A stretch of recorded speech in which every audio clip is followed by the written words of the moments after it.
अस्सलामुअलैकुम दोस्तों, उम्मीद करती हूँ आप सब खैरियत से होंगे। Welcome back to my channel. आज हम बात करेंगे जरियाने खून के बारे में, यानी हेमरेज के बारे में, ब्लीडिंग के बारे में। यानी किसी को चोट लगती है, उसको ब्लीडिंग होती है या कोई भी किसी किस्म का हेमरेज हो जाता है, तो हम उस टॉपिक के रिलेटेड आज बात करेंगे।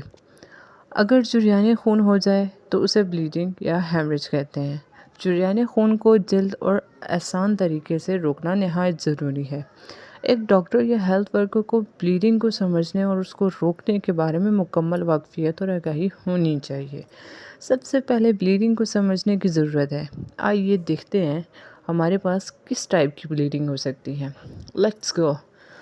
आगे हमारे पास ब्लीडिंग के दो तरीके होते हैं, यानी दो तरह से होते हैं। सबसे पहले अंदरूनी ब्लीडिंग और दूसरी होती है बैरूनी ब्लीडिंग। यानी अंदरूनी ये होती है कि जो अंदर साइड पे हमें कोई हेमरेज हो जाता है या कोई वेन कट जाती है, जो ब्लीडिंग हो रही होती है। और जो बैरूनी ब्लीडिंग होती है वो तो सबको नज़र आती है। मीन्स अगर हमें कोई चोट लग जाए, कोई ट्रॉमा हो जाए, कोई एक्सीडेंट हो जाए जिस दौरान हमें चोट लगती है, वो होती है बैरूनी ब्लीडिंग, जो ब्लड हमें बाहर की तरफ से बहता हुआ नज़र आता है।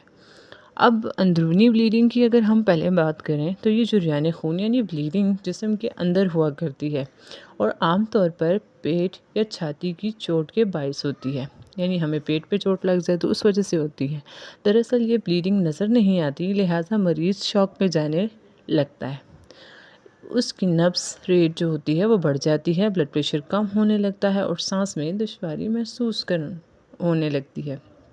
ख़वातीन में ये प्रॉब्लम प्रेगनेंसी में हो सकती है। अंदरूनी ब्लीडिंग के इलाज में मरीज़ को सबसे पहले और फौरी तौर पर शॉक का ट्रीटमेंट लेना चाहिए और ऑपरेशन के लिए अस्पताल रेफ़र कर देना चाहिए। अब हमारे पास दूसरी जो आती है वो होती है बैरूनी ब्लीडिंग, यानी जो हमें नज़र आती है। ये जरियाने खून यानी ब्लीडिंग जिस्म के बाहर वाक़या होती है। यानी जिस तरह हमारे जिस्म के बाहर हमें चोट लगी तो वो बाहर ही वाक़या है, तो इसे हम बैरूनी ब्लीडिंग कह सकते हैं।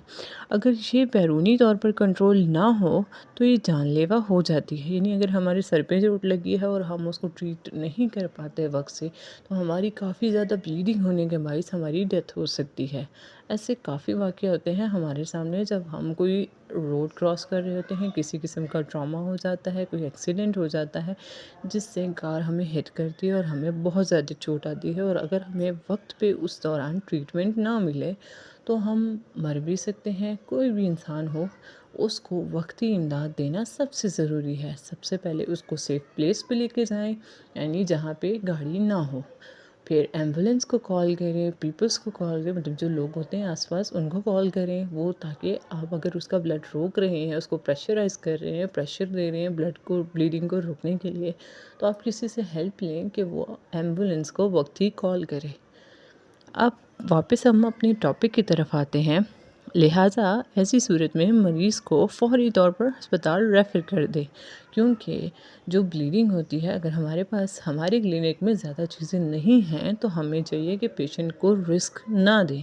हम पेशेंट को बर वक्त हॉस्पिटल रेफ़र कर दें, जिस वजह से उसको वक्ती अच्छी ट्रीटमेंट मिलने से उसकी जान बच सकती है। हम बात करते हैं जरियाने खून को कंट्रोल करना। बराह रास्त दबाव यानी हमें प्रेशर, जिस तरह मैंने पहले बात की कि हमें उसको प्रेशराइज़ करना चाहिए, प्रेशर देना चाहिए। बराह रास्त दबाव यानी प्रेशर डालकर और ब्लीडिंग वाले हिस्से को ज़मीन से ऊंचा करके हल्की नौइयत की ब्लीडिंग इस अमल से रुक जाती है। यानी जो छोटी चोट लगी होती है वो इस तरह रुक जाती है। अमूमन ये अमल 30 सेकंड तक किया जा सकता है। फिर हमारे पास दूसरा आता है प्रेशर ड्रेसिंग। अब इस ड्रेसिंग में रुई रखकर बांध दी जाती है ताकि ब्लीडिंग को कंट्रोल किया जाए।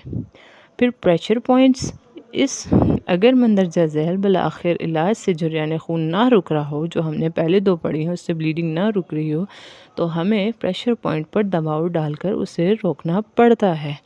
ये एक आम और आर्जी इलाज है और इसकी मदद से आपको और आपके मरीज़ को डॉक्टर के पास या अस्पताल जाते हुए मदद मिलती है।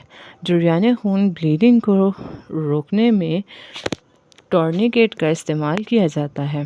ये टॉर्निकेट का तरीका बाज़ लोगों की नज़र में ये तरीका ठीक होता है और बाज़ लोगों की नज़र में ये तरीका ठीक नहीं होता है, लेकिन फिर भी ये तरीका इस्तेमाल कर लिया जाता है और जान बचानी जाती है, यानी इससे भी जान बच सकती है। अगर हम चाहें तो ऐसा कर सकते हैं।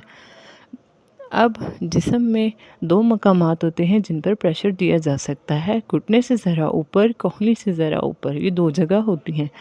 इस मकसद के लिए ब्लड प्रेशर का कफ सबसे बेहतर काम करता है। अगर ये मौजूद ना हो तो चौड़ा सा कपड़ा या चौड़ा सा बेल्ट इस्तेमाल करना चाहिए। याद रखें कि इस मकसद के लिए हरगिज़ तार, रस्सी वगैरह ना इस्तेमाल करें।